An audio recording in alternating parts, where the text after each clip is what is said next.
The math says wormholes are real. The same math says that the moment you tried to use one, it would snap shut around you faster than the fastest particle in the universe can move. Not slowly, not gradually. In less time than it takes for light to cross the width of a single proton, the tunnel would collapse, the geometry would reverse, and whatever was inside would be crushed into a singularity before any signal of distress could travel a single Planck length.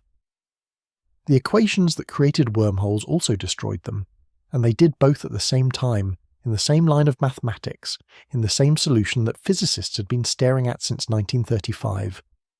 Wormholes are one of the most misunderstood objects in science. Every documentary promises they are shortcuts through space. Every science fiction story uses them as doors in the cosmic floor. Every popular account treats them as an engineering problem waiting to be solved, the obstacle being merely exotic matter or sufficient energy or sufficient cleverness. Build the right machine, the story goes, and the shortcut opens. But the story has been getting the problem wrong. Not slightly wrong, fundamentally wrong.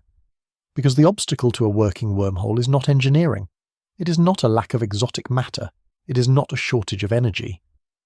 The obstacle is the structure of space-time itself, which bends and twists in ways that make every proposed solution to every wormhole problem generate a new problem harder than the one it solved, until you reach a point where the math is telling you something that the popular account never mentions, that the wormhole might be the universe's most efficient trap, a structure whose geometry draws you in, and whose physics ensures you cannot survive the entry, hold the throat open, navigate the interior, or emerge at the other end.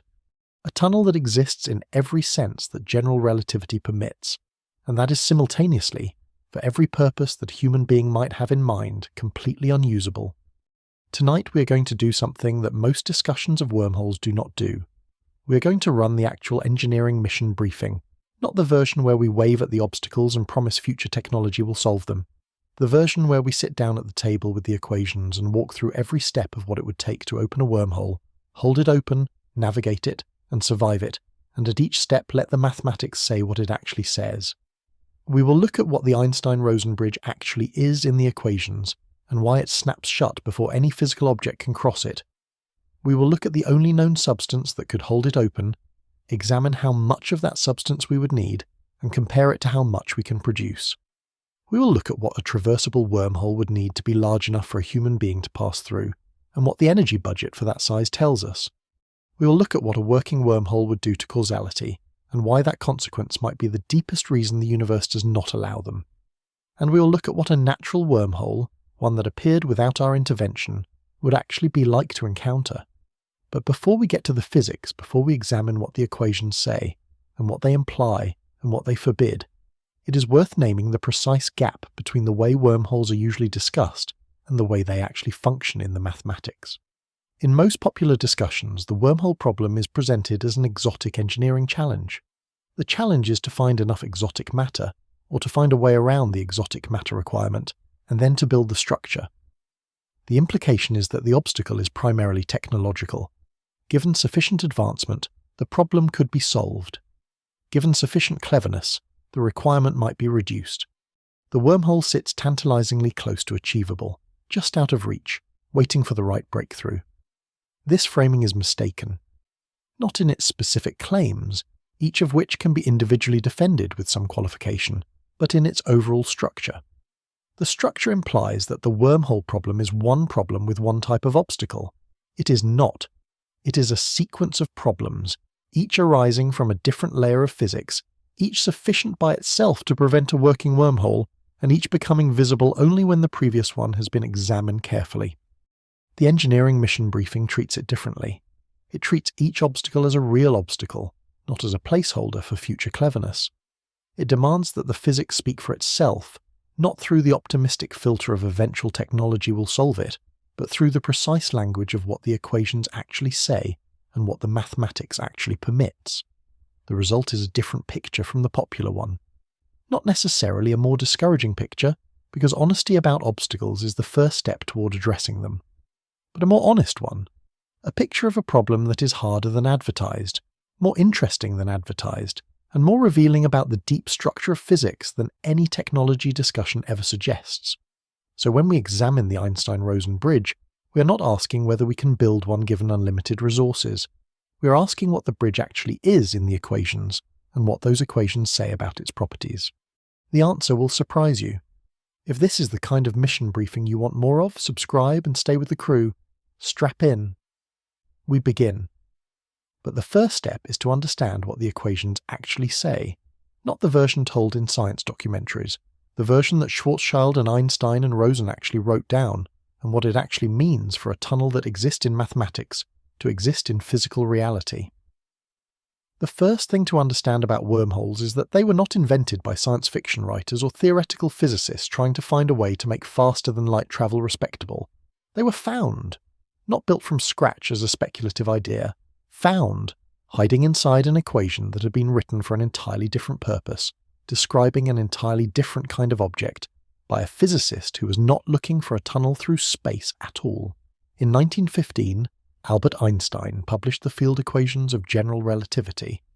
These equations describe the relationship between the distribution of mass and energy in space and the curvature of the space-time that those masses and energies inhabit. They are among the most powerful and beautiful equations in physics. They have been tested against observation more thoroughly than almost any other theory in science, from the precession of Mercury's orbit to the detection of gravitational waves, and they have passed every test. They are correct, within the domain where they have been tested, to extraordinary precision. In 1916, a German physicist and astronomer named Karl Schwarzschild was serving on the Russian front during the First World War. Between artillery barrages, while suffering from a skin disease he had contracted at the front, and which would kill him within months, he solved Einstein's field equations for the simplest possible case: a single, spherically symmetric, non-rotating, uncharged mass sitting in otherwise empty space. He found an exact solution. The first exact solution ever found to Einstein's equations. He sent it to Einstein from the front lines. Einstein was astonished. The Schwarzschild solution, as it is now called, describes the curvature of space-time around any spherically symmetric mass, around any planet, around any star, around any compact object. It is the solution that governs the orbit of the Earth around the Sun, the bending of starlight around massive objects, the precise rate of clock ticking in a gravitational field. It is a foundational result. But the Schwarzschild solution contains something strange. At a specific distance from the centre of the mass, called the Schwarzschild radius, the solution appears to break down. The metric, the mathematical object describing how distances and times are measured in curved spacetime, develops a singularity, a point where the equations produce infinity, where the usual rules of geometry stop working. For the Sun, the Schwarzschild radius is about 3 kilometers. For the Earth, it is about 9 millimeters. These are enormously smaller than the actual sizes of the Sun and Earth, which means that for ordinary objects, the Schwarzschild radius sits harmlessly buried beneath the surface, in a region where the Schwarzschild vacuum solution does not apply because there is actual matter present. You never reach the Schwarzschild radius in normal circumstances. But imagine compressing the Sun's entire mass into a sphere with a radius smaller than 3 kilometers, or compressing the Earth into a sphere with a radius smaller than 9 millimeters. The matter would be so dense that not even light could escape from the resulting region. The Schwarzschild radius would no longer be buried. It would define the boundary of what we now call a black hole, the event horizon. For decades after Schwarzschild's solution was published, physicists debated whether the singularity at the Schwarzschild radius was a genuine physical singularity or merely a mathematical artifact, a problem with the coordinates being used rather than a problem with the spacetime itself. The answer turned out to be artifact. The singularity at the Schwarzschild radius is a coordinate singularity. It disappears when you describe the same spacetime geometry using a different coordinate system, the way the apparent singularity at the North Pole disappears when you switch from a coordinate system based on latitude and longitude to a different one. The singularity at the centre of the black hole, at radius 0, is a different matter. That one is real. But the event horizon itself, the boundary at the Schwarzschild radius, is not a singularity in any physical sense. An observer falling through the event horizon of a large enough black hole would not experience anything dramatic at the moment of crossing. The crossing is locally smooth.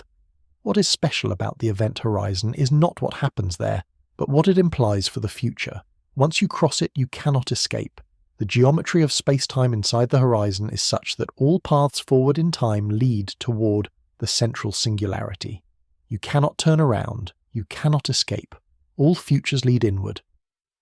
In 1935, Albert Einstein and Nathan Rosen were studying the Schwarzschild solution carefully, using the coordinate system that avoided the apparent singularity at the event horizon. They noticed something remarkable. The geometry of the Schwarzschild solution, when extended to its full mathematical domain, does not describe just one region of space, it describes two. There is the exterior region outside the event horizon that we inhabit, and there is a second region connected to our region through the interior of the black hole that is in every mathematical sense another region of space-time. The two regions are connected. They meet at the event horizon and extend inward through the central region of the geometry in a structure that, when drawn in a particular way, looks like a tunnel. Einstein and Rosen called it a bridge. Today it is called either an Einstein-Rosen bridge or, using a term coined by John Wheeler in 1957, a wormhole. Einstein and Rosen were not excited by this. They were not proposing a faster-than-light transport mechanism. They were studying the structure of the Schwarzschild solution in the hope that it might give insight into the nature of elementary particles. The bridge aspect of the geometry was for them a mathematical feature rather than a proposed engineering project. And when you examine what the Einstein-Rosen bridge actually is in the equations, you understand why. The bridge is dynamic. It is not a static tunnel sitting patiently between two regions of space, available for traversal whenever a spaceship chooses to enter it. It is a feature of a space-time geometry that evolves in time. And its time evolution is merciless. The Schwarzschild wormhole, the original Einstein-Rosen bridge, forms and pinches off completely in a time interval that is extraordinarily short. The precise timescale depends on the mass of the black hole creating the bridge, but for any realistic black hole, the time between the bridge forming and the bridge closing is measured in units comparable to the Schwarzschild time, which is proportional to the mass of the black hole. For a black hole the mass of the Sun, the bridge forms and closes in about 15 microseconds. For a black hole the mass of the Earth, it would be even shorter. For a black hole the mass of a mountain, shorter still, but these numbers still make the bridge sound traversable. 15 microseconds is short, but it is not nothing. Something moving very fast might, in principle, cross a bridge that exists for 15 microseconds. The problem is not the absolute duration. The problem is the causal structure. When physicists work out the full geometry of the Schwarzschild wormhole using the Kruskal-Sekaras coordinate system, the coordinate system that covers the entire mathematical extent of the solution, they find something that dooms any possibility of traversal from the start. The two regions of space connected by the bridge are not simultaneous in time, they are offset. The bridge does not connect the same moment in time on both sides, and worse, the bridge connects regions that cannot be reached from each other even at the speed of light. The formal way to say this is that the Einstein-Rosen bridge has no causal connection between its two mouths. A signal sent from one mouth cannot reach the other mouth before the bridge closes, not because the signal is too slow, because the geometry of the bridge is such that no signal travelling at any speed up to and including the speed of light can traverse it before it pinches off. The bridge is space-like, not time-like. It connects separated regions of space-time, but in a direction that no physical object moving along a world line can follow. Think about what this means for a spaceship. A spaceship approaching one mouth of the bridge cannot even send a light signal through it, and have that signal emerge at the other end. The bridge closes too quickly even for light. Any physical object, which moves slower than light, has even less hope of traversal. The bridge is geometrically inaccessible to anything with a world line. It exists in the equations, it does not permit entry. This is the first wall. Not the problem of making a wormhole. The equations already contain wormholes. The problem is that the wormholes the equations naturally contain are not traversable by anything that obeys the laws of physics as they actually operate. The Planck time is approximately 5.4 times 10 to the negative 44 seconds. That is the smallest meaningful unit of time in physics. The time required for light to travel one Planck length, the smallest meaningful distance. Events separated by less than the Planck time cannot be causally distinguished from each other by any physical process we know how to describe. The Schwarzschild bridge closes on a timescale that, while short by human standards, is vastly longer than the Planck time for any macroscopic black hole. But for black holes of Planck mass, the mass at which quantum gravitational effects become important, the bridge closure time approaches the Planck time. And for any black hole whose mass is at or below the Planck scale, the bridge is not even a classical geometric object. It is a quantum gravitational fluctuation, something that exists in the regime where our best theories of physics break down completely and where the semi-classical description of spacetime as a smooth manifold ceases to apply. The natural wormholes that general relativity permits are not highways. They are geological features, like canyons carved by the same forces that would kill you if you tried to cross them. There is a way to make the Planck time feel real rather than abstract. The Planck time is approximately 5.4 times 10 to the negative 44 seconds. To appreciate how short this is, consider the following chain of comparisons. 1 second contains roughly 1 billion nanoseconds.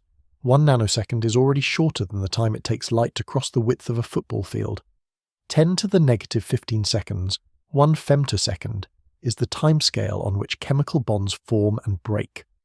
The fastest physical processes that chemists or biologists study occur on femtosecond timescales. Now keep going smaller. 10 to the negative 21 seconds, 1 zeptosecond, is shorter than any directly measured physical process. The time it takes for a proton to be traversed by an electron in a hydrogen atom is measured in zeptoseconds. 10 to the negative 35 seconds, 100 million times smaller than a zeptosecond, is the Planck time. The gap between 1 second and the Planck time is the same as the gap between 1 second and the age of the observable universe, multiplied by itself 3 times over. The Planck time is not merely short, it is short in a way that exhausts any attempt to use ordinary comparisons. When physicists say the Schwarzschild wormhole opens and closes in a timescale that defeats traversal, they are not saying it is fast. They are saying it operates in a regime where the word fast stops meaning anything recognizable. Here is another way to understand why the bridge is not traversable even in principle.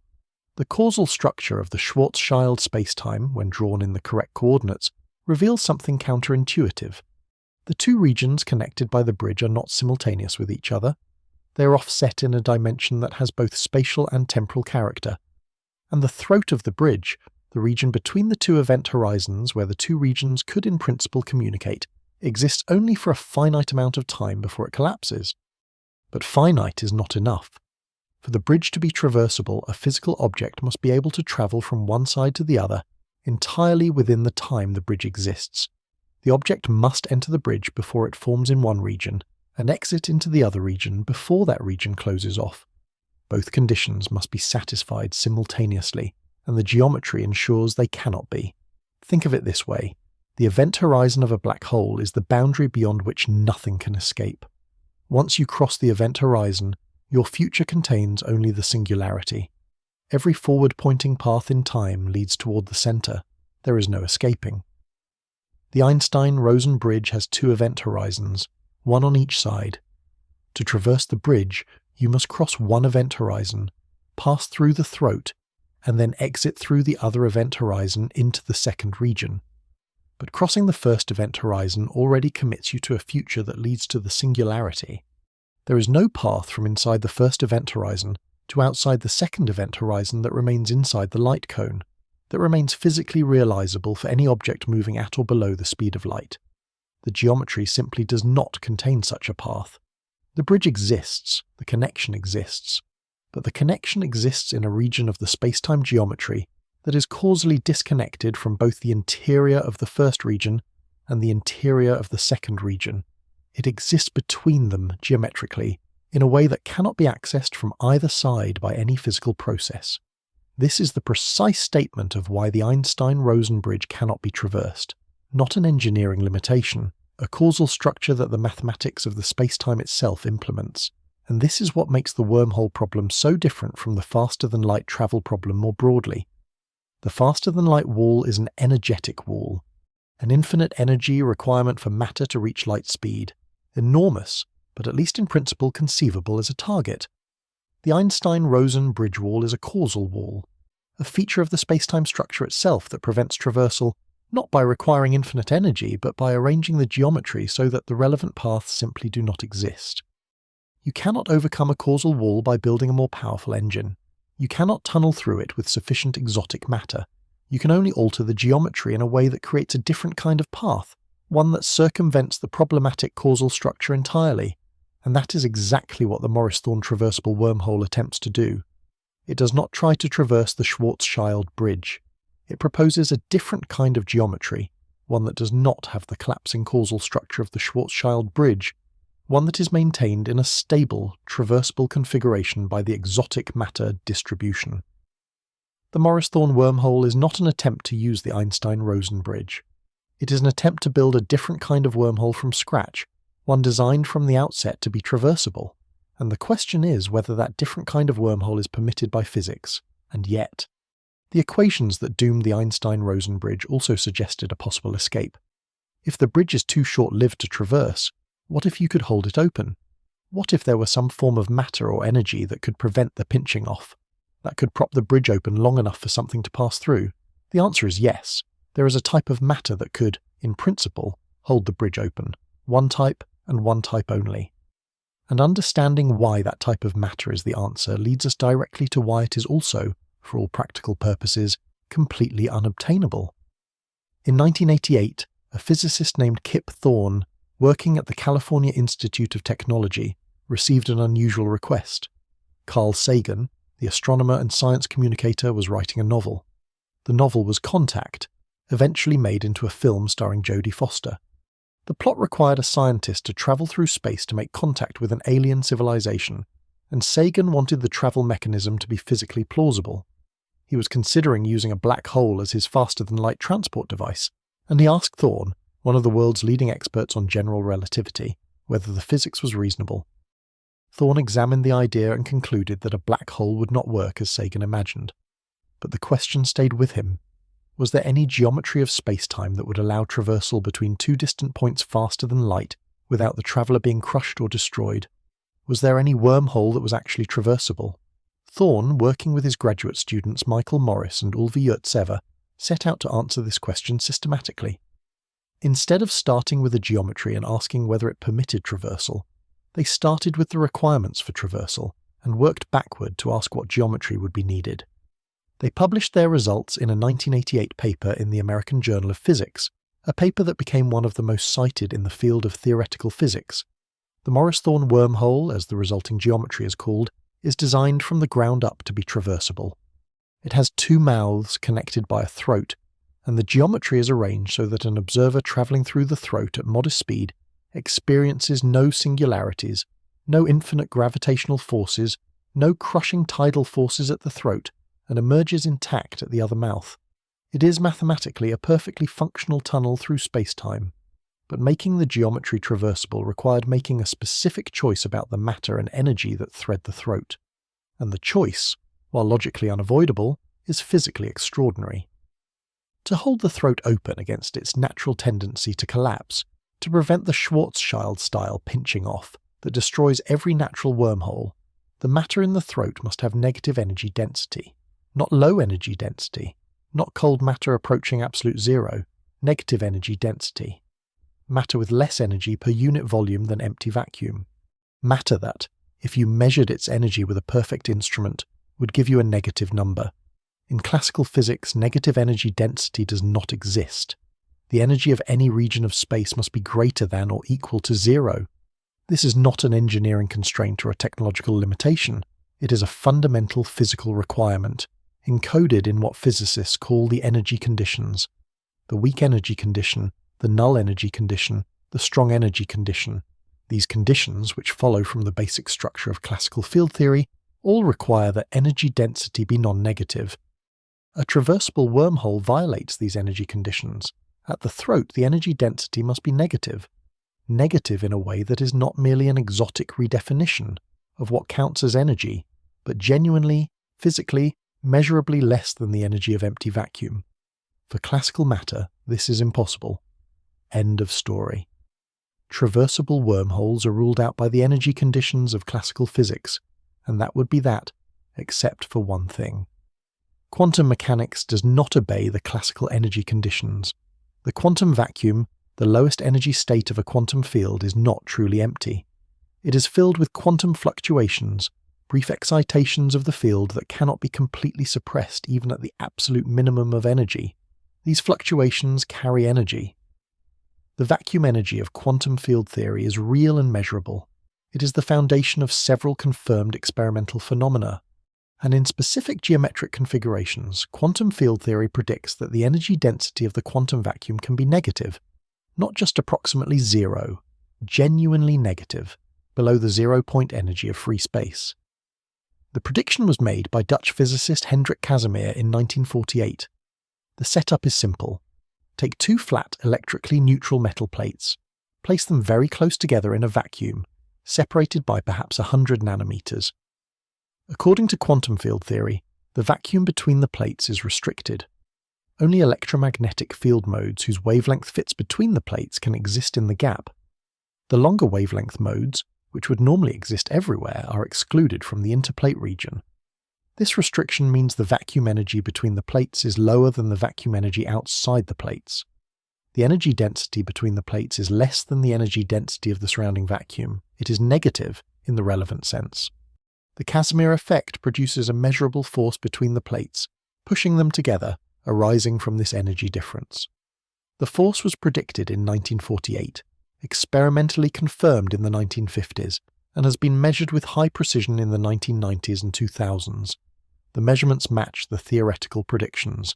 The Casimir effect is real. Negative energy density is physically achievable. This is the experimental confirmation that wormhole advocates point to. Negative energy density exists. It can be produced. In principle, it is the kind of thing that the universe permits, and if it can be produced in a laboratory, perhaps it can be produced in the quantities required to hold a wormhole open. The question is how much is required, and the answer to that question is where the engineering mission briefing becomes most instructive. Kip Thorne and his collaborators worked out the exotic matter requirements for the Morris-Thorne wormhole. The calculations are detailed and depend on the specific geometry chosen for the wormhole throat. But the general answer is clear. The amount of exotic matter required is not a small quantity that might be synthesized in a future laboratory. It is an enormous quantity, comparable in magnitude to the mass energy of a planet or a star, depending on the size of the wormhole throat. For a wormhole with a throat 1 meter in radius, the required negative energy density, integrated over the throat region, corresponds to a negative mass energy, roughly comparable to the mass energy of the planet Jupiter. A sphere of rock and gas 318 times the mass of the Earth, but negative mass energy in that quantity. The Casimir effect produces negative energy density in quantities measured in nanojoules per cubic meter between plates separated by nanometers. To scale from the experimentally confirmed Casimir energy densities to the quantities required for a 1 meter wormhole throat requires an increase by a factor that is not easily expressed in ordinary language. The ratio is enormous in the same way that the ratio between a single atom and the observable universe is enormous, not large, a number that language about size cannot adequately describe. But the problem with exotic matter goes deeper than scale. It goes to the physics of what negative energy density actually permits. The quantum inequalities, a set of theorems proven by Lawrence Ford and Thomas Roman in the 1990s, establish fundamental limits on how much negative energy can exist in a given region, and for how long.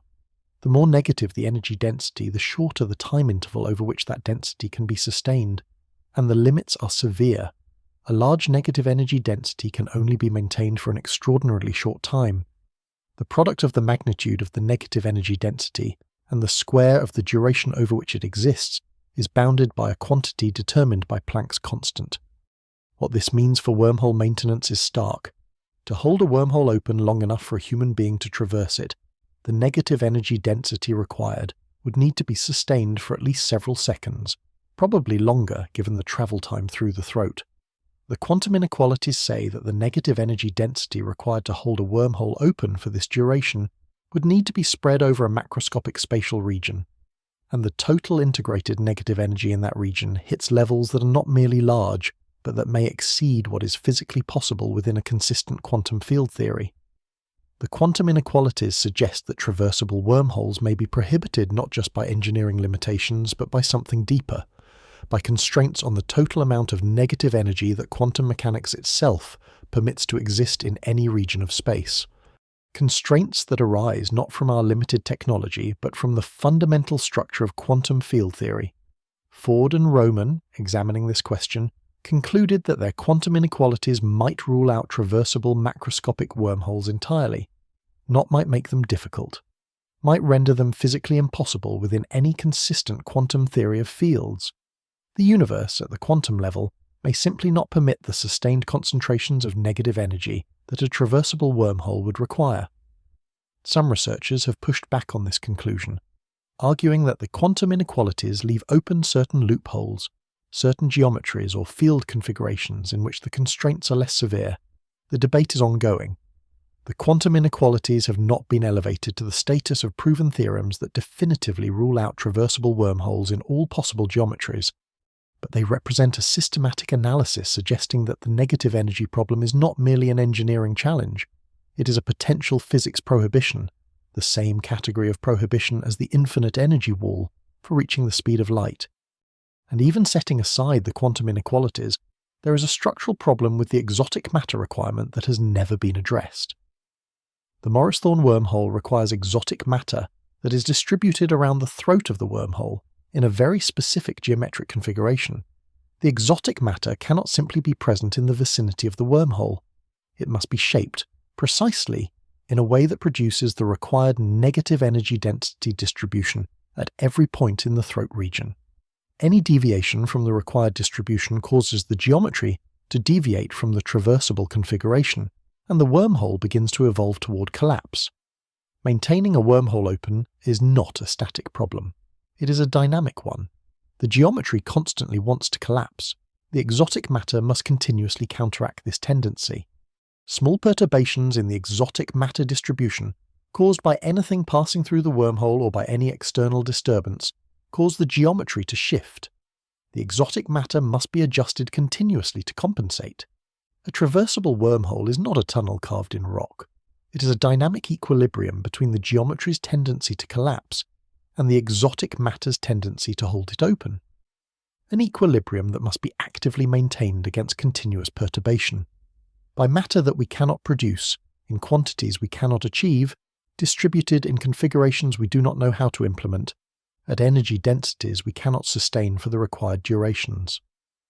There is a precise way to quantify how far the Casimir effect is from what a wormhole needs. The energy density of the Casimir effect between two perfectly conducting plates separated by a distance d is given by a formula involving the reduced Planck constant, the speed of light, and the plate separation. For plates separated by 100 nanometers, roughly the wavelength of ultraviolet light, the negative Casimir energy density is approximately negative 2.8 nanojoules per cubic meter. That is a very small number. A nanojoule is 1/billionth of a joule. A joule is roughly the energy required to lift a small apple 1 meter off the ground. 2.8 nanojoules is 2.8 billionths of the energy needed to lift that apple a meter. The negative Casimir energy density between plates separated by 100 nanometers is negative 2.8 billionths of a joule per cubic meter of space between the plates. Now compare this to what a wormhole needs. A 1 meter wormhole throat requires negative energy density integrated over the throat region comparable to the mass energy equivalent of Jupiter. Jupiter has a mass of about 1.9 times 10 to the 27th kilograms. The mass energy equivalent using Einstein's formula is about 1.7 times 10 to the 44th joules. This is not the negative energy density in joules per cubic meter. This is the total negative energy integrated over the throat region. But even distributing this energy over a cubic meter of throat volume, the required energy density would be on the order of negative 10 to the 44th joules per cubic meter. The Casimir effect produces negative energy density at 2.8 times, negative 10 to the negative 9th joules per cubic meter. The ratio between what we can achieve with the Casimir effect and what a wormhole requires is approximately 10 to the 53rd, 10 with 53 zeros after it.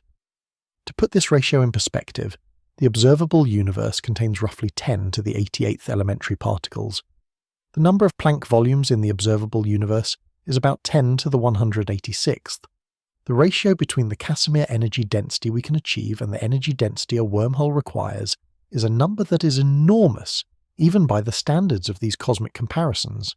This is not a gap that scales inversely with the plate separation, and therefore shrinks as you bring plates closer together. The quantum inequalities, which Ford and Roman derived in the 1990s, and which have been refined and extended by subsequent work, establish that you cannot simply stack many Casimir setups together to amplify the effect. There are constraints on how much negative energy can exist in a given region of space over a given time interval, and these constraints are enforced by quantum mechanics at a fundamental level. The precise statement of the Ford-Roman quantum inequality is that the integral over time of the negative energy density, weighted by a particular function related to the measurement duration, is bounded below by a quantity proportional to -1 divided by the fourth power of the measurement time times the reduced Planck constant and the speed of light. The longer you want to sustain the negative energy density, the less negative it can be. The more negative you want it to be, the shorter the time over which you can sustain it. For a wormhole that must remain open long enough for a traveller to pass through, the transit time might be measured in seconds to minutes. The quantum inequality then establishes an upper bound on the negative energy density that can be sustained for that duration, and the bound is many orders of magnitude smaller than what a wormhole of any practical size requires. This is not speculation. It is a calculation within well-established quantum field theory. The quantum inequalities have been derived from multiple different quantum field theories in multiple different space-time geometries. They appear to be a robust feature of quantum mechanics, not an artifact of any particular model.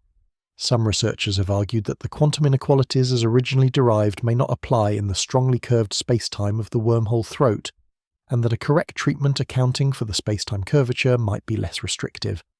This is a legitimate ongoing research question, but the direction of the correction, whether it makes the bound more or less restrictive in the wormhole throat, is not clearly established, and the assumption that it will be less restrictive enough to allow macroscopic wormholes is not currently supported by any specific calculation. The exotic matter problem is real, precise, and quantified. It is not hand-waving about unspecified future technology. It is a specific numerical gap established by specific calculations within specific physical theories between what is physically achievable and what a traversable wormhole requires. And there is one more aspect of the exotic matter problem that never quite gets the attention it deserves in popular discussions. Even if all the quantity issues were somehow resolved, there is the matter of configuration. The Morris-Thorne wormhole does not merely require negative energy density somewhere near the throat. It requires negative energy density distributed in a very specific spatial pattern throughout the throat region. The precise configuration of the exotic matter determines the precise geometry of the wormhole. Too much exotic matter in one location, too little in another, and the geometry deviates from the traversable configuration. The wormhole either develops regions of extreme curvature that would destroy a traveller, or it begins evolving dynamically in a way that leads to collapse.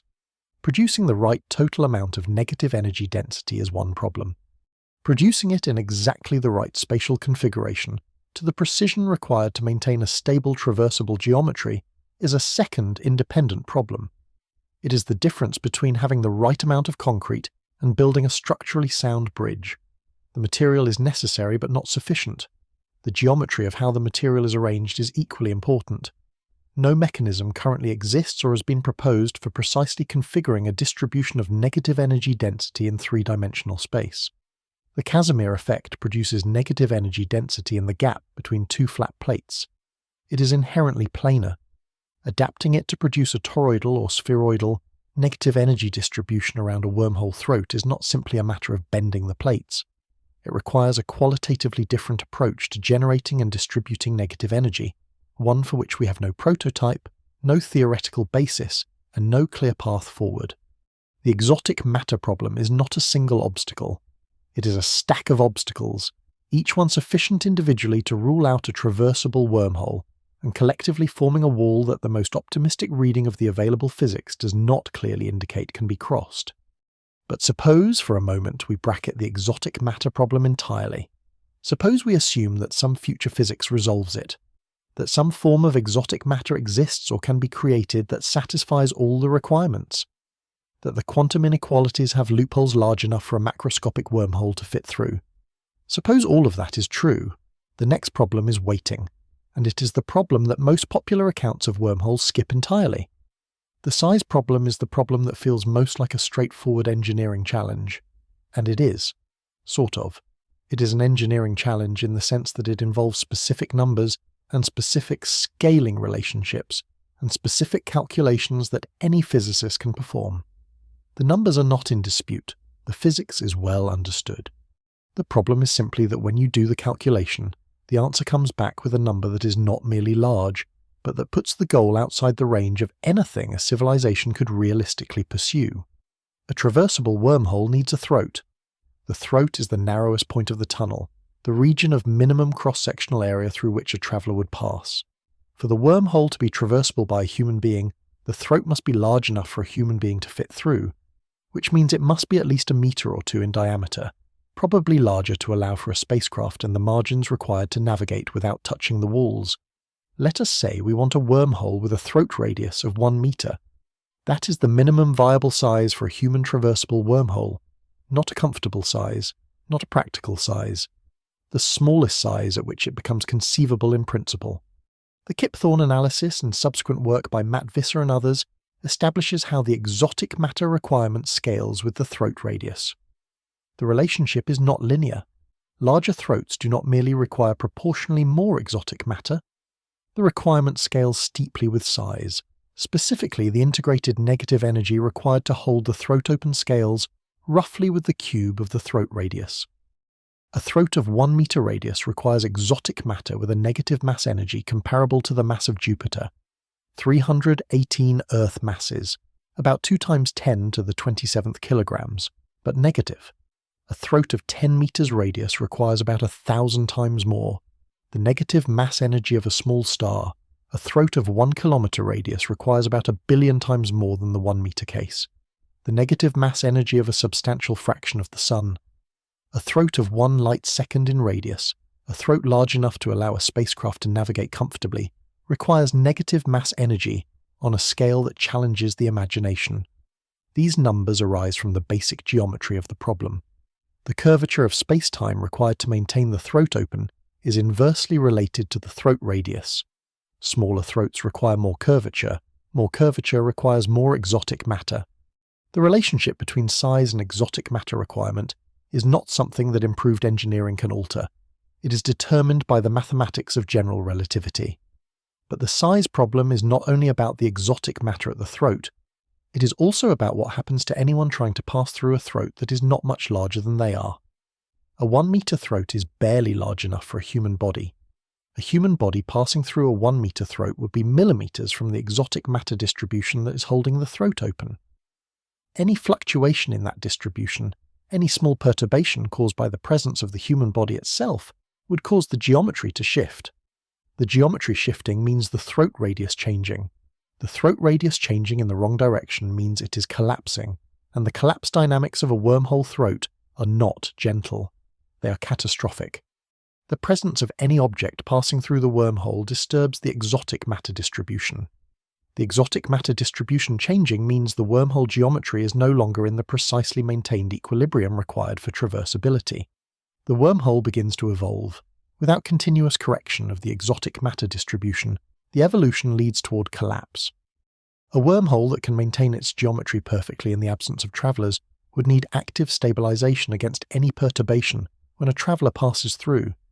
The stabilization would need to be rapid, because the collapse dynamics are rapid, and the stabilization would need to be precise because the geometry is sensitive. Small errors in the stabilization produce large deviations in the geometry on short timescales. This is not a theoretical concern. It is the direct implication of the equations describing wormhole dynamics. Wormholes are not passively stable structures like tunnels bored through rock. They are actively maintained geometric configurations that require continuous correction to prevent collapse.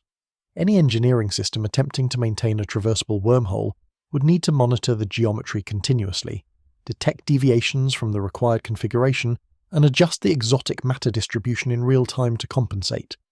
The adjustment would need to propagate through the wormhole throat at the speed of light, because that is the fastest that any signal can travel. But the collapse dynamics of the throat can proceed faster than signals can traverse the throat, particularly for small throats. A 1 metre throat at the speed of light takes about 3 nanoseconds to traverse.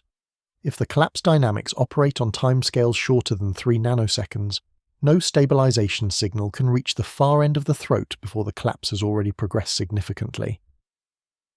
There is an additional tidal force problem. When you fall toward a gravitating body, Different parts of your body experience slightly different gravitational accelerations. Your feet, if they are slightly closer to the body, experience slightly more gravity than your head. The difference in acceleration across the extent of your body is called a tidal force. Near Earth's surface, tidal forces are negligible. Near the event horizon of a stellar mass black hole, tidal forces are enormous. They would pull your body apart, a process physicists call spaghettification. The tidal forces at the centre of a wormhole throat depend sensitively on the wormhole geometry. The Morris-Thorne wormhole geometry was designed specifically to make tidal forces at the throat small enough for a human traveller to survive. This is achievable mathematically. But making tidal forces at the throat acceptably small requires specific choices about the wormhole geometry that have implications for the exotic matter requirement. The constraints interact. Making the tidal forces small enough to survive requires a specific minimum throat size and a specific geometry, and those requirements feed back into the exotic matter budget. The size problem and the exotic matter problem are not independent. They are coupled. Solving one makes the other harder. Every change to the geometry that makes the tidal forces more survivable also changes the exotic matter distribution required to maintain the geometry. Every change that reduces the exotic matter requirement produces a more extreme space-time curvature at the throat and correspondingly larger tidal forces. There is a useful way to feel the size and energy scaling problem that makes the cubic relationship more intuitive. A wormhole throat is like a bubble of distorted space-time suspended in otherwise flat space. To sustain the bubble, the exotic matter must provide a pressure that counteracts the tendency of the geometry to collapse inward. The pressure required to maintain equilibrium in a spherical shell scales with the square of the radius, similar to the pressure required inside a soap bubble or a pressurized container. But the total energy stored in that pressure distribution, integrated over the volume of the throat region, scales as pressure times volume. Volume scales as the cube of the radius, so total energy scales as the square times the cube, or as the fifth power of the radius in some formulations. The precise power law depends on the specific wormhole geometry chosen. Different geometry choices produce different scaling, but all of them produce scaling that is at minimum cubic and often steeper. No choice of wormhole geometry produces a linear scaling between throat size and required exotic energy. The physics of general relativity ensures that larger throats require disproportionately more exotic matter to maintain. This is why the transition from a hydrogen atom-sized wormhole to a human-sized one is not an incremental engineering challenge. It is a jump of many orders of magnitude in the required exotic matter, a jump that carries the requirement from the merely astronomically large to the practically incomprehensible. Consider the number more carefully. Jupiter's mass in negative energy is the requirement for a 1-meter throat. Jupiter contains about 1,000 times the mass of all other planets in the solar system combined. It is a genuinely enormous object, 318 Earths, more than twice the mass of all the other planets put together, and a 1-meter throat is the absolute minimum for human traversal. You would enter a 1-meter wormhole barely fitting, with centimeters of clearance on all sides. The slightest perturbation of the geometry, the slightest instability in the exotic matter distribution, would immediately bring the walls of the throat into contact with the traveller, with catastrophic results. A practical wormhole, one that could be entered and exited by a spacecraft with sufficient margin to avoid collisions with the wall, would need a throat at least 10 meters in diameter. More likely 100. For a 100-meter throat, the exotic matter requirement is 1,000,000 times greater than the 1-meter case, not Jupiter mass, 1,000,000 Jupiters, approximately the mass of a small star. For a wormhole that could serve as a transit point for something like interstellar shipping lanes, with a throat wide enough for large spacecraft and with margins for navigation error, the throat might need to be kilometers, or tens of kilometers in diameter. The exotic matter requirement at this scale is stellar mass negative energy, the mass energy of an entire star but negative. These are not numbers that suggest a path forward through engineering optimization. They are numbers that suggest the relevant parameter space simply does not contain viable solutions at the scales required for any practical purpose. And the tidal force problem adds a separate constraint that interacts with the size requirement in a particularly cruel way. Tidal forces at the wormhole throat arise from the gradient of spacetime curvature across the spatial extent of any object passing through. The tidal force pulling the front and back of a spacecraft in opposite directions is proportional to the gradient of the gravitational acceleration across the length of the spacecraft. Near the throat, the space-time curvature changes rapidly over short distances. The curvature gradient is steep. For the tidal forces to be survivable, the throat must be large relative to the object passing through. The tidal force on a traveller scales as the ratio of the traveller's size to the wormhole's throat radius, multiplied by the overall curvature level. Smaller throats, or the same throat with larger objects, produce more severe tidal forces. To make tidal forces survivable for a human being, the throat must be large enough relative to a human body that the curvature gradient across 1 meter, the approximate length of a standing human, is within survivable bounds. This constraint establishes a minimum throat size that depends on the specific geometry. For some Morris-Thorne geometries, the minimum survivable throat for a human is several meters, for others it is larger. But here is the interaction with the exotic matter requirement that makes the problem worse. The precise way the tidal forces scale with the throat geometry is related to how the exotic matter is distributed. To reduce tidal forces to survivable levels, the exotic matter distribution must be adjusted in a specific way, and the adjustment that reduces tidal forces also increases the total integrated exotic matter required to maintain the geometry. The two constraints push in opposite directions. Making the throat safe for traversal requires more exotic matter than making it just barely geometric. The design space for a traversable wormhole with survivable tidal forces is more constrained, not less, than the design space without the tidal force requirement. Every constraint added narrows the range of viable geometries and increases the exotic matter demands within the remaining viable range. The engineering trade space for a traversable wormhole is not a large region with many viable solutions scattered through it. It is a constrained region with very specific requirements, all of which individually exceed any plausible near-term technology, and several of which may exceed what physics permits at all. But suppose, for the sake of following the argument to its conclusion, that all of these problems were somehow resolved, that exotic matter in the required quantities could be produced, that the geometry could be maintained against perturbation, that the tidal forces at the throat were survivable, that the engineering was somehow tractable. There is still a problem that none of these solutions addresses, a problem that does not arise from the exotic matter, or the throat size, or the stabilization dynamics, a problem that arises from what a working wormhole would be, at the level of space-time geometry, and what that implies for causality. A problem that may be the deepest reason the universe does not permit traversable wormholes to exist. Suppose the wormhole works. Suppose it is open, stable, exotic, matter-threaded, tidal force-reduced, traversable by human beings at reasonable speeds. Suppose a ship enters the mouth of the wormhole at point A in space and exits the other mouth at point B, light years away, in a time short enough to qualify as faster than light from the perspective of any external observer. Suppose all of that. Now suppose someone moves one of the wormhole mouths. This is where the wormhole problem becomes something qualitatively different, something that is no longer merely about engineering, something that reaches into the logical foundations of what time is and what causality means, and why the universe may have structural reasons to prohibit certain configurations. The argument goes back to a 1988 paper by Morris-Thorne and Yurtsever, the same paper that introduced the traversable wormhole. They noted that a traversable wormhole does not merely enable travel between two distant points in space, it enables travel between two distant points in space-time, and the distinction between space and time at relativistic velocities is something that can be manipulated. Here is the setup.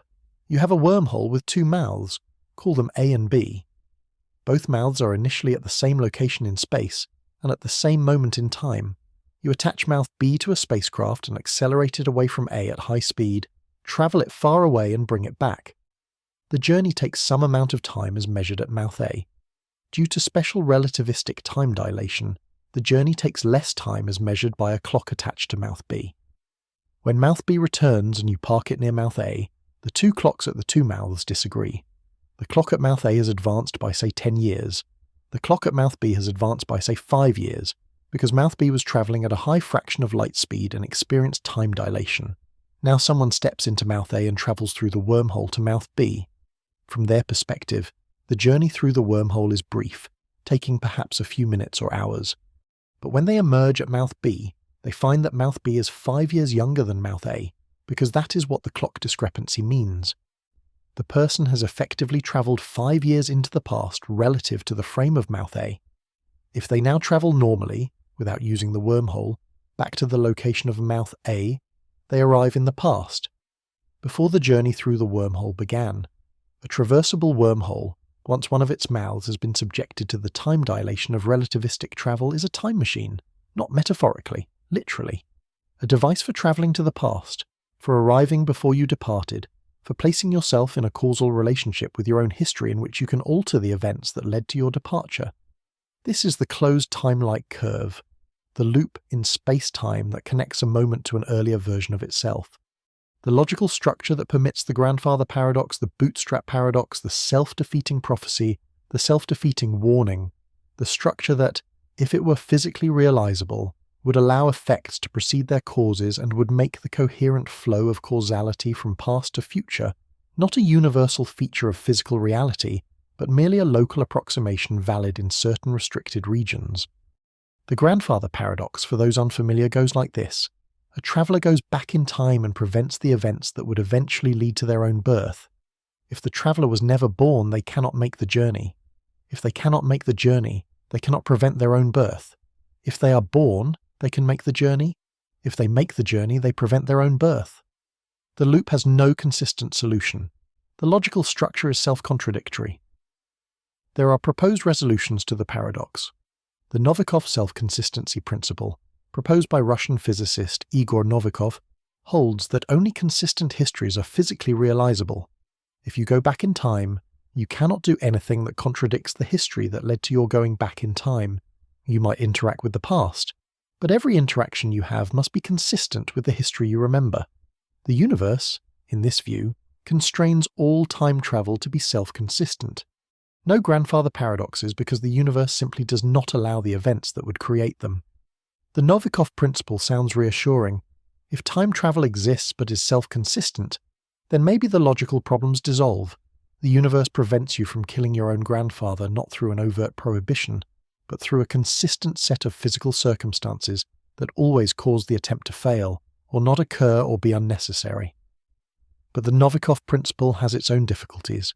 It requires the universe to enforce a global consistency condition, a constraint that operates not locally, through physical forces at specific points in space and time, but globally, across an entire history, ensuring that every local event is compatible with every other local event.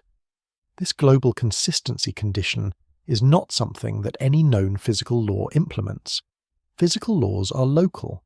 They govern what happens at a specific point in space and time based on conditions in the immediate neighbourhood of that point. No known physics implements a global consistency condition of the kind the Novikov principle requires. And even if the Novikov principle operated, it produces deeply uncomfortable implications. It means that certain events in the future constrain what can happen in the present. The outcome constrains the conditions. The effect determines the cause. Causality does not simply flow from past to future. It flows both ways, in a temporally symmetric structure where the entire history is solved simultaneously as a consistent solution to global constraints. This is not the universe as physics currently describes it. It may not be incoherent, but it is deeply strange. Strange enough that many physicists prefer a different resolution. Stephen Hawking preferred a different resolution. In 1992, Hawking published a paper proposing what he called the Chronology Protection Conjecture. The conjecture states that the laws of physics prevent the formation of closed, time-like curves. The universe, Hawking argued, conspires to protect its own chronology. Whenever the conditions arise that would allow a closed time-like curve to form, something in the physics prevents the curve from completing. Something prevents the time machine from being built or activated. Hawking's reasoning was based on quantum mechanics. He argued that near any object that would create a closed time-like curve, the quantum vacuum would become unstable. The vacuum energy in the vicinity of a closed time-like curve would be calculated by summing contributions from all possible quantum paths through the spacetime geometry. But near a closed time-like curve, quantum paths can loop through time indefinitely. A photon travelling along a closed time-like curve can return to its starting point and interfere with its own past self, which then interferes with its own past self, which then interferes with its own past self, in an infinite recursive amplification. The sum of all these contributions to the vacuum energy diverges. The vacuum energy near a closed time-like curve becomes infinite. Infinite vacuum energy density would mean infinite spacetime curvature. The geometry of spacetime near the closed time-like curve would be destroyed by its own quantum effects. The time machine would rip itself apart before it could be used. The chronology protection conjecture does not say that a wormhole cannot be built. It says that any wormhole configuration that would create a closed time-like curve is physically unstable against quantum vacuum fluctuations. The moment the wormhole reaches the configuration at which a closed time-like curve could form, the quantum vacuum destroys it. Now. The key observation is this. The moment that distinguishes a merely very useful faster-than-light shortcut from a time machine is precisely the moment at which a closed time-like curve becomes possible. That moment is related through the structure of relativistic spacetime to the way the wormhole mouths have been moved relative to each other and to the reference frames of observers in different states of motion. The chronology protection conjecture, if it is correct, means that a wormhole that is on the verge of enabling time travel is on the verge of being destroyed by its own quantum vacuum energy. The universe does not merely make closed time-like curves paradoxical, it makes them physically unstable. Any wormhole that is close to enabling time travel is close to a catastrophic quantum vacuum divergence that would destroy it. The practical implication is alarming. Any wormhole that enables faster-than-light travel can, in principle, be turned into a time machine by the relativistic motion of one of its mouths. The transition from merely useful shortcut to full-blown time machine requires only that someone move a wormhole mouth at a velocity for which special relativistic time dilation creates a sufficient clock discrepancy between the two mouths. This does not require moving the mouth at light speed. A substantial fraction of light speed sustained for a sufficient duration would do it, which means that any sufficiently useful faster-than-light wormhole is a potential time machine, and any potential time machine is, according to the chronology protection conjecture, a wormhole on the verge of being destroyed by quantum vacuum instability. Hawking was essentially arguing that the universe does not forbid wormholes by preventing them from being built. It forbids them by ensuring that any wormhole that becomes useful enough to matter is automatically in the regime where it will destroy itself. The universe does not need to prohibit wormholes explicitly. It simply ensures that every wormhole capable of enabling time travel is unstable against its own quantum vacuum fluctuations. The chronology protection conjecture remains a conjecture. It has not been proven as a theorem within any complete theory of quantum gravity. Such a theory does not yet exist. The semi-classical calculation of vacuum energy near closed time-like curves, while suggestive, cannot be taken as fully reliable in a regime where quantum gravitational effects are important. The conjecture may be correct. It may be wrong. It may be partially right, applying in some contexts and not others. But the fact that it has to be invoked at all tells you something important about wormholes. It tells you that the causality problem is not a bug to be engineered away. It is a feature of the underlying physics. There is a way to make the time machine implication concrete that goes beyond the abstract logic of closed time-like curves. Imagine a civilization that has built two wormhole mouths. Call them alpha and beta. Both mouths were built at the same location in space at the same time, so both clocks start synchronized. The civilization places mouth alpha in a fixed location in space and loads mouth beta aboard a spacecraft. The spacecraft carrying mouth beta accelerates away from alpha at 90% of light speed for 1 year of alpha's time, then decelerates and returns at the same speed. From alpha's perspective, the journey takes 2 years. From beta's perspective, due to time dilation, the journey takes about 11 months. When beta returns to alpha's location, the clock at alpha reads 2 years. The clock at beta reads 11 months. The clocks are no longer synchronized. Beta is 13 months behind alpha. Now someone steps through from alpha's side, they enter the wormhole at the alpha mouth. They traverse the throat in, say, 1 hour of their subjective time. They emerge from the beta mouth. But the beta mouth's clock reads 13 months behind alpha's clock. The person who emerged from beta is now 13 months in the past of alpha, not in the past of some abstract reference frame. In the actual past of the specific location where alpha sits. If they now travel from beta's location to alpha's location by conventional means, the travel time depends on how far beta is from alpha. If beta is very close to alpha, they can arrive at alpha's location shortly after emerging from beta, which is 13 months before the moment they entered the wormhole. They can wave to themselves, they can hand themselves a note with tomorrow's lottery numbers, they can, if they choose, prevent themselves from ever entering the wormhole. The grandfather paradox is available, now. The Novikov self-consistency principle says this cannot happen, because only consistent histories are physical. But the consistency is not enforced by any local physical law. It is enforced by requiring that all solutions to the equations of physics be globally self-consistent. This is a non-local constraint. It operates across all of space-time simultaneously. Physicists have a technical term for theories that require global constraints to prevent logical paradoxes. They call them non-Hamiltonian. Classical mechanics and quantum mechanics are both Hamiltonian theories. They evolve forward in time, from initial conditions to later states, through local equations of motion. No global consistency requirement is needed. The local equations determine everything. A physics that permits time travel requires a non-Hamiltonian formulation. The initial conditions are not sufficient to determine the future state. The global consistency condition must be satisfied as an additional requirement. This is a profound departure from the structure of every successful physical theory ever developed. Some theorists have explored what consistent time travel physics would look like. Deutsch's quantum treatment of closed time-like curves, for instance, requires replacing the ordinary quantum mechanical evolution of states with a different rule that enforces consistency. The resulting theory makes different predictions from standard quantum mechanics in scenarios involving time travel. It predicts that certain quantum computations would be possible in a time travel scenario that are impossible in standard quantum mechanics.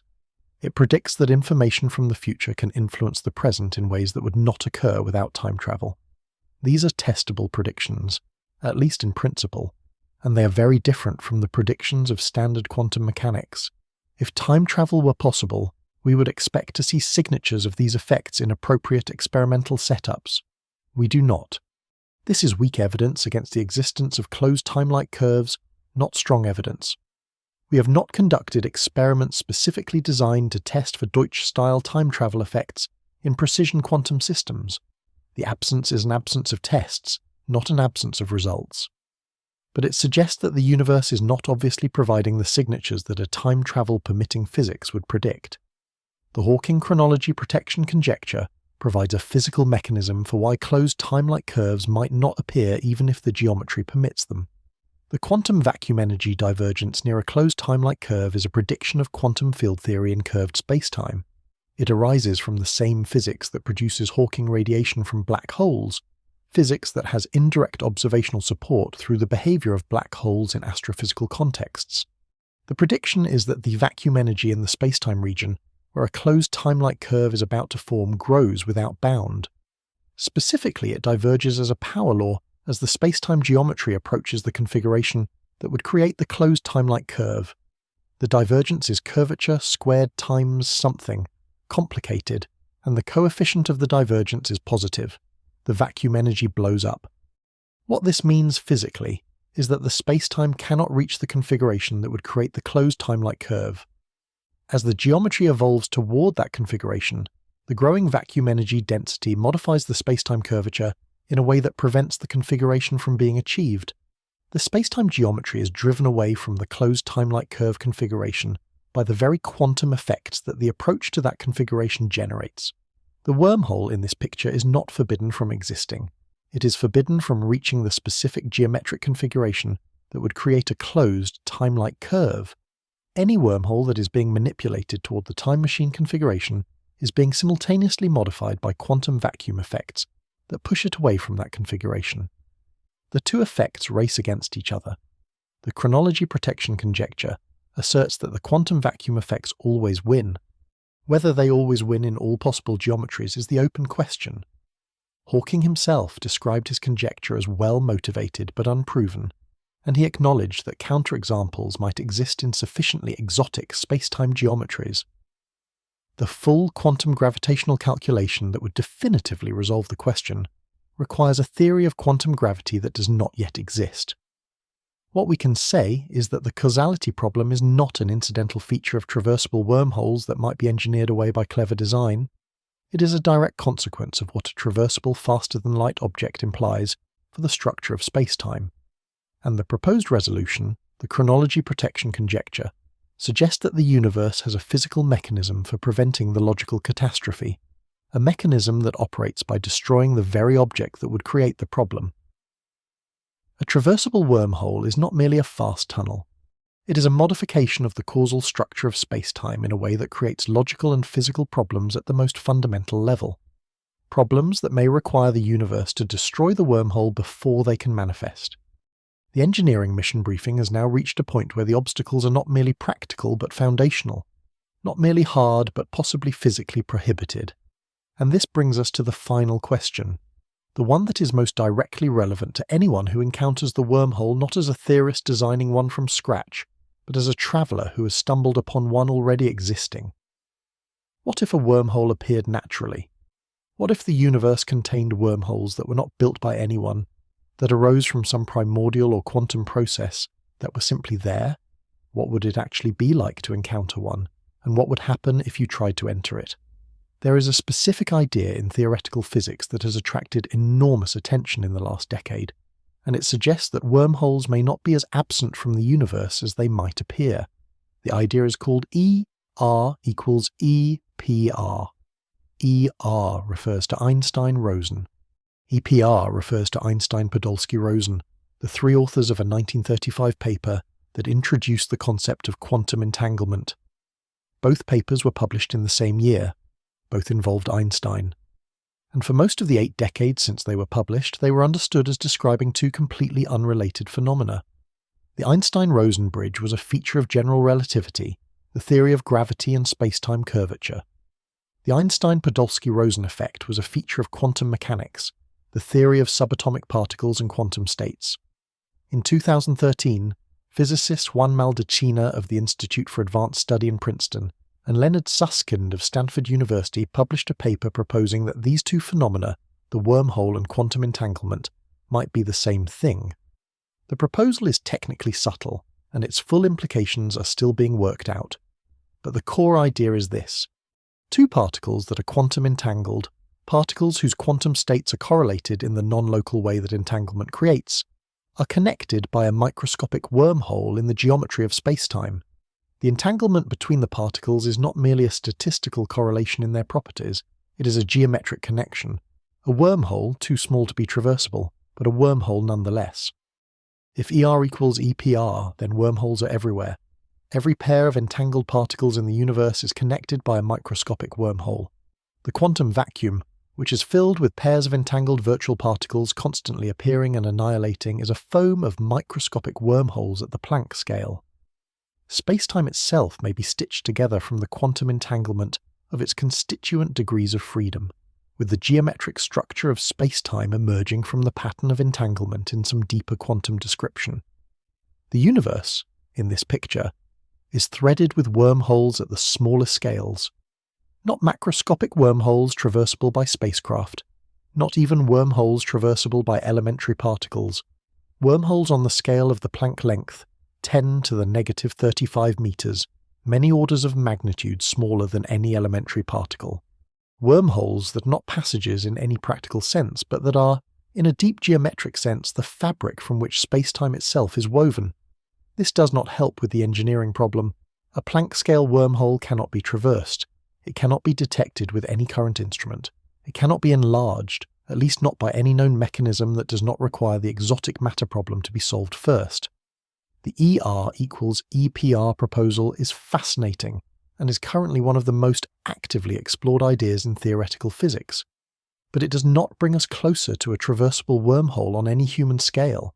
What it does suggest is that wormholes are real in a sense that goes beyond the merely mathematical, not just valid solutions to Einstein's equations, actual features of the physical world at the quantum gravitational scale, the foam of space-time itself. But that raises the question of what larger wormholes, if any exist, would look like. Whether there might be wormholes somewhere in the universe that arose from primordial processes, from the dynamics of the early universe when densities and temperatures were near the Planck scale and quantum gravitational effects were dominant. Whether the universe might contain natural wormholes that no one built, that simply formed in the extreme conditions of the Big Bang and have persisted somehow to the present. The honest answer is that we do not know. We have no observational evidence for any wormhole larger than the Planck scale. We have no theoretical prediction that the early universe produced macroscopic wormholes in any density that would make their existence in the present universe probable. The formation of macroscopic wormholes in the early universe would require conditions that our best models of early universe cosmology do not clearly indicate were present. But absence of evidence is not evidence of absence. The universe is large. It is 13.8 billion years old. It was in conditions of extreme density and temperature for significant fractions of its early history. If macroscopic wormholes formed at all, they could potentially still exist somewhere, in some region of space-time distant enough that we have not yet detected them. So let us ask the question concretely. A wormhole has appeared, not in a science fiction story, in reality. You have received convincing observational evidence that a wormhole exists somewhere in the accessible universe.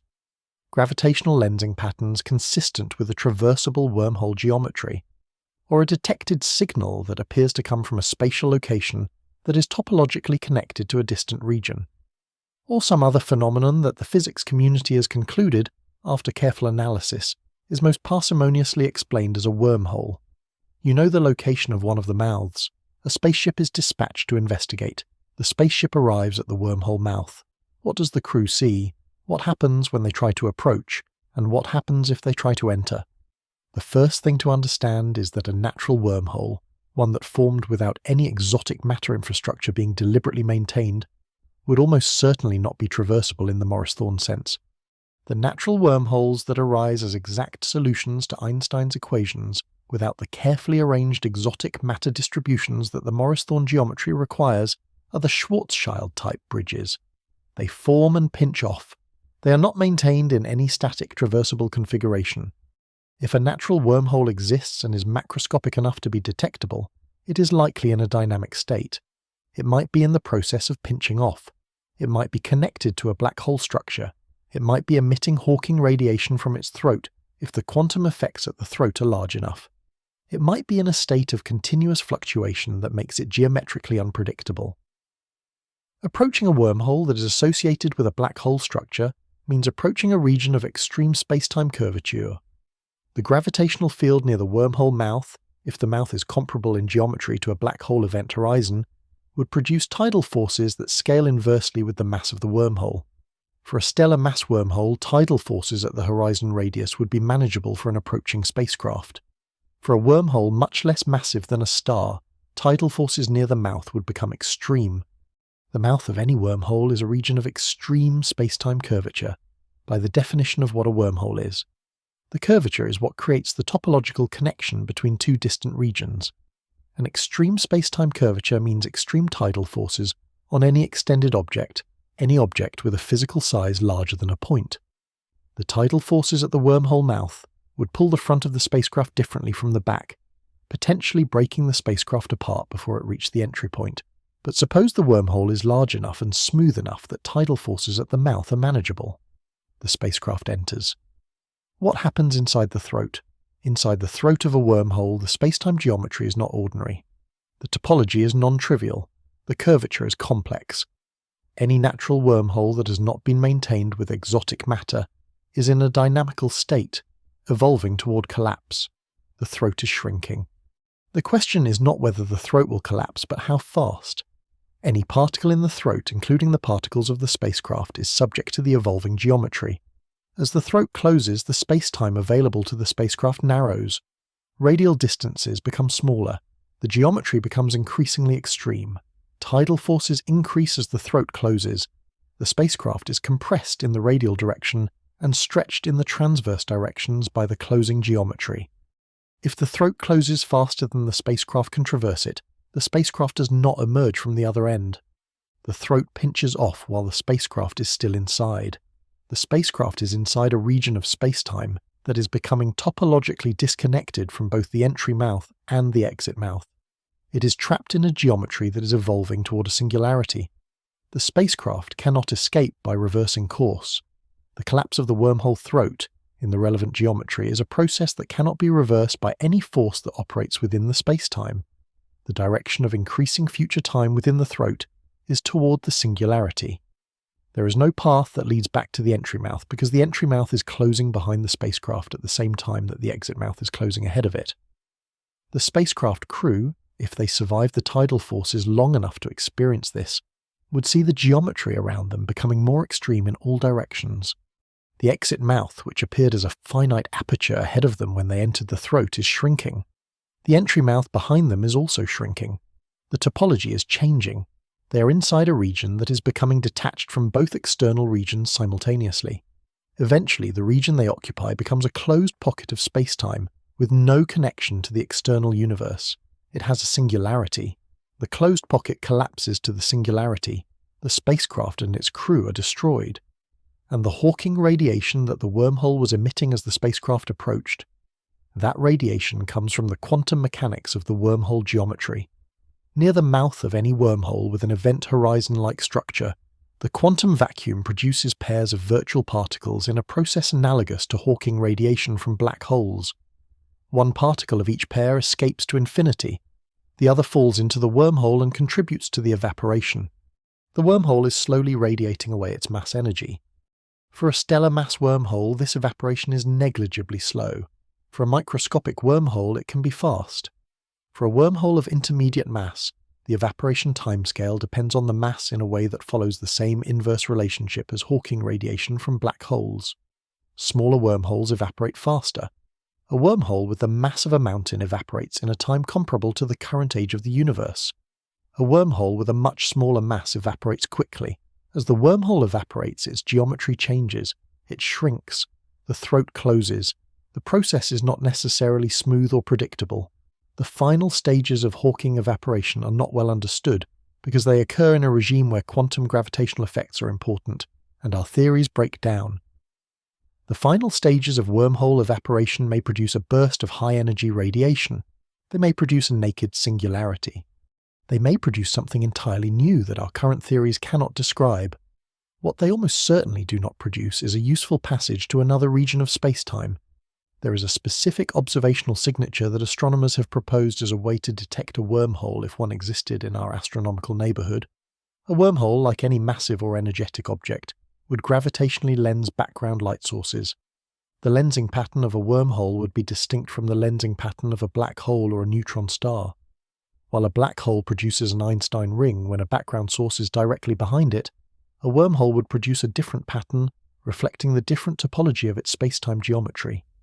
The light bending around a wormhole, and the light that might pass through the wormhole throat itself from one side to the other, would create a characteristic combination of features that would not be mimicked by any ordinary compact object. Astronomers have searched for such signatures in survey data. As of current knowledge, no confirmed wormhole signature has been identified. This is not a definitive result. The surveys are not exhaustive. The expected flux from a wormhole in any given region of sky depends on assumptions about the wormhole's mass and size and location. A wormhole that is small enough or distant enough might produce a signature below current detection thresholds. But the absence of any detected signature is consistent with wormholes being rare, small, or non-existent at macroscopic scales in the observable universe. It does not prove they are absent. It establishes an upper bound on their abundance and brightness that is consistent with a universe containing no wormholes, or wormholes too small or too rare to have been detected yet. The ER equals EPR proposal, if it is correct, does not change this observational picture. The microscopic wormholes at the Planck scale that would implement the entanglement geometry correspondence are far too small to produce any detectable macroscopic signature. They are smaller than any instrument we could build would be capable of probing. Their existence is inferred from theoretical arguments, not from any direct or indirect measurement. And if you found one, if you genuinely found a macroscopic natural wormhole, the physics of what would happen near it is sobering even before you consider entering. Any macroscopic wormhole that formed naturally would be associated with an extreme concentration of energy. The geometry of the wormhole requires a specific energy momentum distribution in its vicinity. If that distribution is not the precisely maintained exotic matter of a Morris-Thorne geometry, it is whatever actually exists near a natural wormhole, which might include ordinary matter from the surrounding environment, radiation, and whatever quantum effects dominate at the extremely high curvature expected near the throat. Near the throat of a natural wormhole, tidal forces would be extreme. The space-time curvature gradient across any extended object would be large. The rate at which the geometry evolves, which determines the timescale of the throat dynamics, might be rapid relative to the time required for any physical object to traverse the throat. Hawking radiation from the wormhole throat would add a flux of high-energy particles to the environment near the mouth. For a wormhole with the mass and temperature analogous to a microscopic black hole, the Hawking temperature could be high enough that the radiation flux near the mouth is lethal to biological organisms. For a wormhole with the mass of a star, the Hawking temperature would be negligibly low and the radiation flux would be negligible. The Hawking radiation concern depends critically on the mass of the wormhole. But a stellar mass wormhole brings its own hazards. A gravitational field comparable to that of a stellar mass black hole would produce tidal forces that destroy any spacecraft not built to survive extreme tidal environments. The approach trajectory to a stellar mass wormhole would require navigating in the gravitational field of an object roughly as massive as a star, with the same orbital mechanics and tidal hazards that would apply near any stellar mass compact object. In short, a natural wormhole, large enough to be potentially interesting, would also be associated with extreme physical conditions that make approaching it, let alone entering it, a mission profile of the highest possible difficulty. And then there is the information paradox connection, which may be the deepest and most unsettling aspect of the natural wormhole encounter scenario. The information paradox is the question of what happens to information that falls into a black hole. Hawking radiation carries energy away from the black hole, but, in the original calculation, does not carry information about what fell in. This implies that information is destroyed when matter falls into a black hole, which is inconsistent with quantum mechanics, which forbids the destruction of information. The paradox has been unresolved for decades. The R equals EPR proposal is partly motivated by the information paradox. The wormhole connecting two entangled black holes is proposed as the mechanism by which information can be preserved, transmitted through the wormhole in a scrambled form to an evaporating black hole's radiation. The wormhole is not just a geometric connection. It is the physical channel through which quantum information moves between the inside and outside of a black hole. If this is correct, the interior of a black hole, or of a wormhole connected to a black hole, is not the information-destroying singularity of the original Hawking picture. It is a complex quantum state connected by non-trivial geometry to the radiation outside. The interior is, in a deep sense, encoded in the exterior. What happens inside is reflected in the quantum state of the radiation outside. For a traveller who enters the wormhole, this has a deeply unsettling implication. The traveller who crosses the horizon is, in the quantum information picture, becoming part of the quantum state that encodes the interior. Their information is being scrambled and distributed across the quantum degrees of freedom of the wormhole space-time. From the outside, the traveller's information is eventually retrievable, in principle from the Hawking radiation, but the traveller inside is experiencing the geometry of the interior. The two descriptions, the outside and the inside, cannot be simultaneously valid in the usual way. This is the firewall paradox proposed by Almeri, Marolf, Polchinski, and Sully in 2012. It argues that if information is preserved in Hawking radiation, the horizon of a black hole or wormhole must be surrounded by a wall of high-energy radiation that destroys anything trying to cross it. The smooth horizon that a freely falling observer would experience, the smooth crossing that the original Hawking calculation predicts, may be replaced by a violent high-energy encounter at the horizon itself. The firewall paradox has not been definitively resolved. It depends on assumptions about quantum gravity that are not fully settled, but it adds another layer to the danger of entering any object with a horizon-like structure. A natural wormhole with an event horizon-like geometry at its mouth might have a firewall at the mouth. The smooth entry that the classical geometry predicts might be replaced, by quantum effects, by an immediate lethal encounter with high-energy radiation at the moment of crossing. You enter the wormhole, you hit the firewall, you die, or you do not. The question is unresolved. But the fact that it is unresolved means that entering a natural wormhole, even one that the classical geometry says should be traversable, involves a quantum mechanical unknown that could, at the moment of entry, turn out to be lethal. The natural wormhole is not just dangerous in the obvious ways, the tidal forces and the collapsing throat and the Hawking radiation. It is dangerous in the deepest possible way, in a way that reflects our fundamental uncertainty about the quantum nature of space-time at its most extreme. The natural wormhole, if one exists and if it is found and if the physics of its throat is as the equations describe, is not a door, it is not a shortcut, it is a trap with beautiful geometry and a singularity at the centre, an object that demonstrates through its very existence and its very structure every aspect of the wormhole problem that we have been tracing through this mission briefing. The mathematics permits it. The same mathematics ensures it cannot be used. And this, when you step back from the details, is the deepest lesson of the wormhole problem. The equations of physics are extraordinarily permissive.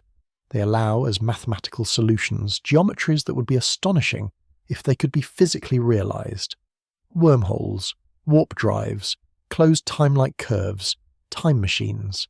The mathematical structure of general relativity is rich enough to contain all of these as valid configurations of spacetime. The equations do not say these things do not exist. They say they can exist given the right conditions. But the right conditions are not passive or neutral. They come loaded with physical requirements that are not incidental but essential. Requirements that arise from the same equations that permit the exotic geometries. Requirements that, when examined carefully, turn out to be either physically impossible within any consistent theory, or physically possible only in regimes where other features of the same physics conspire to destroy the configuration before it can be used. The wormhole is not the universe withholding a technology from us. It is the universe demonstrating, through the most beautiful and intricate mathematical structure, that some geometries are permitted by the equations while being prohibited by the physics.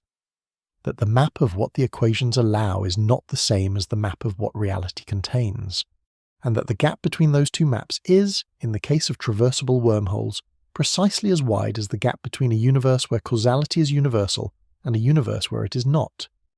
So here is what the engineering mission briefing actually says. The Einstein-Rosen bridge exists in the equations. It has existed in the equations since 1935. It was not invented for science fiction. It was found hiding in the Schwarzschild solution by Einstein and Rosen while they were looking for something else. It is real, in the sense that it is a valid mathematical solution to equations that correctly describe every other aspect of gravity and spacetime that we have ever tested. But the bridge that exists in the equations snaps shut before any signal, any light, any physical object with a worldline can traverse it. The geometry is not static. It evolves. It forms and it collapses in a time interval that leaves no room for traversal by anything that obeys the known laws of physics. To hold it open, you need exotic matter with negative energy density. The only form of negative energy density that has ever been observed in a laboratory is the Casimir effect, which produces it in quantities so small that scaling to the required level for a 1-meter wormhole throat is not an engineering challenge. It is a gap that language about scale cannot adequately describe. The quantum inequalities suggest that this gap may not be closable by any means consistent with quantum field theory. The universe may simply not permit the sustained concentrations of negative energy that a traversable wormhole requires. Not because we have not yet found the right technology, because the fundamental structure of quantum mechanics prohibits it. If, somehow, the exotic matter problem were solved, the size problem is waiting. The energy required scales with the cube of the throat radius. A 1-meter throat requires Jupiter mass equivalent negative energy. A throat large enough to be practically useful requires vastly more. The tidal forces and the stability requirements add additional constraints that interact with the size and the exotic matter budget in ways that narrow the design space toward impossibility. If the size problem were solved, the causality problem is waiting. A working wormhole can be turned into a time machine by the relativistic motion of one of its mouths. The moment it becomes a potential time machine, the Hawking Chronology Protection Conjecture says quantum vacuum instabilities grow without bound at the throat.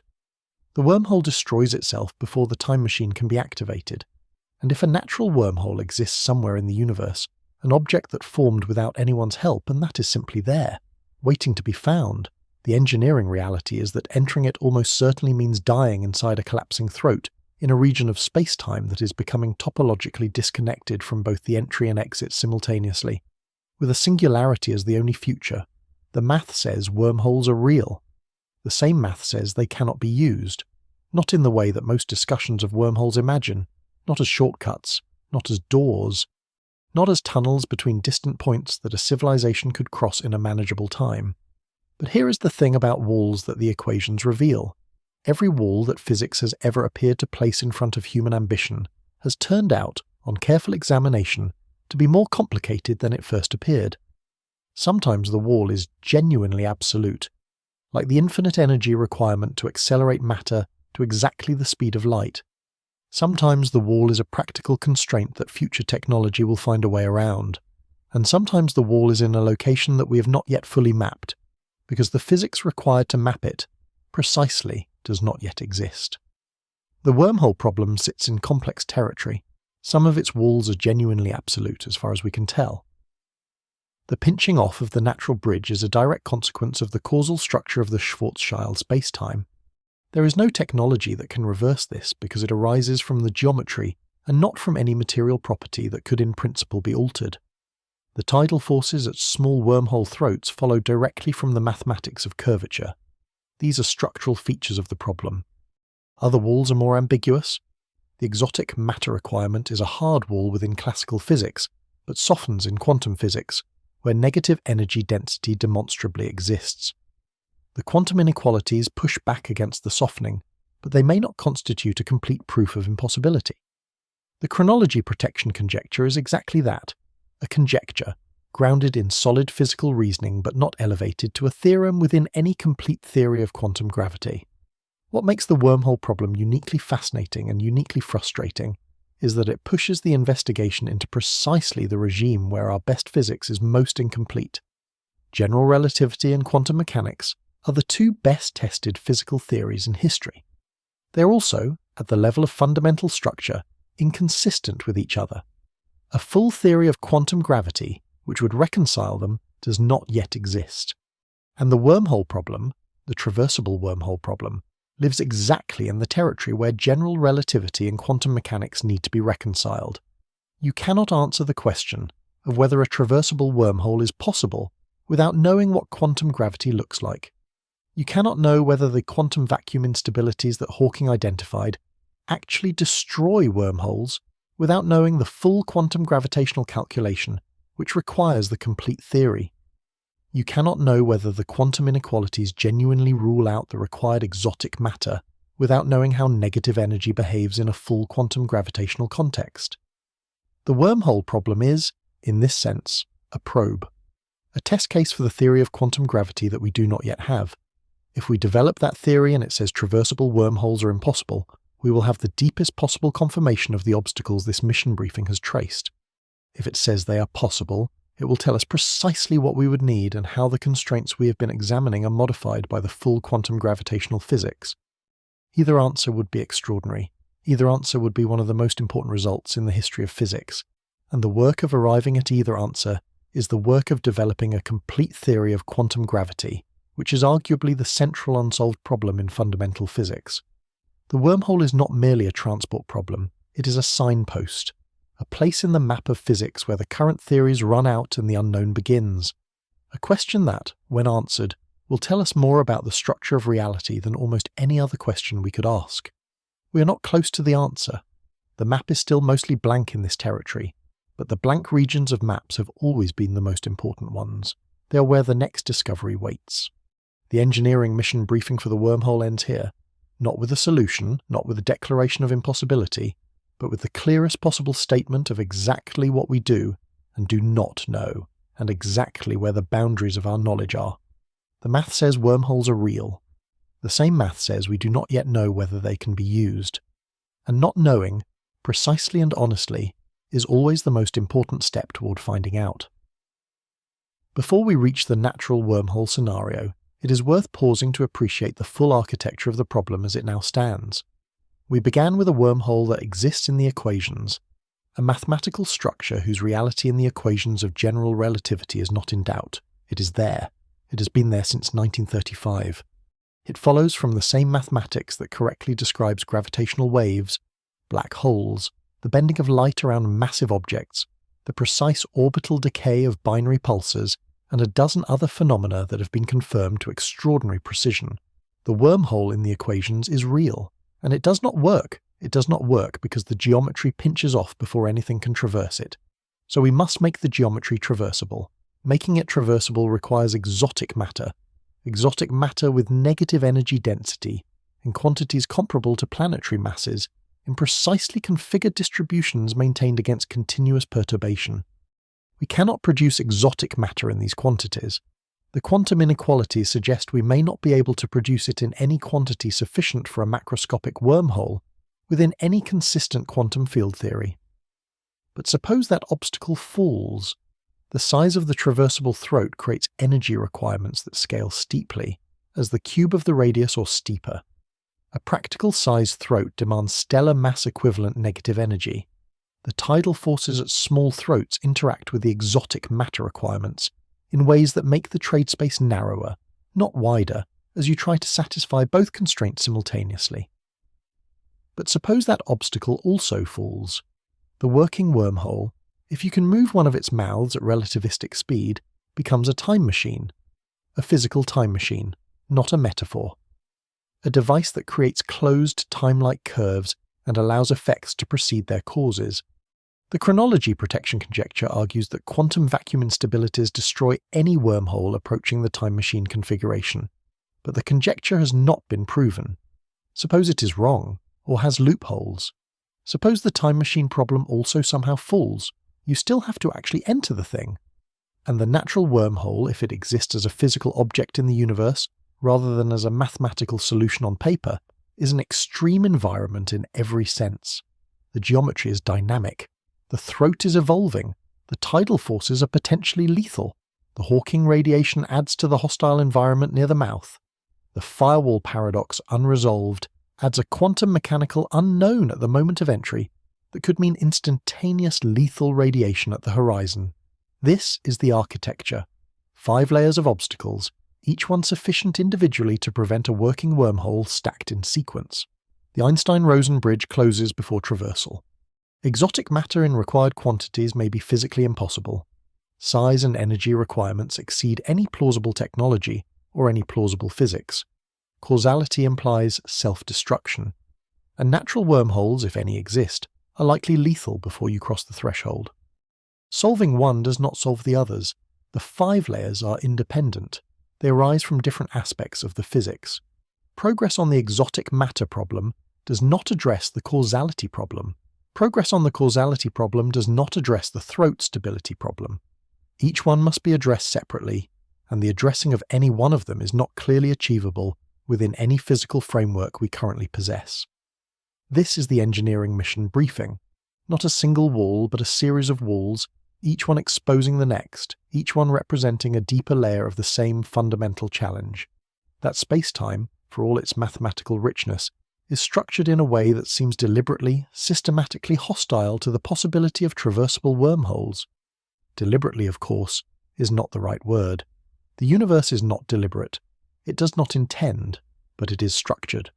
And the structure, as we have traced it here, is consistent with a universe in which traversable wormholes are not merely technically difficult, but physically prohibited, at level after level of the underlying physics. We do not know if this is the final answer. The final answer requires a theory of quantum gravity, but the consistency of the prohibitions across every level we have examined is striking, and it is worth sitting with.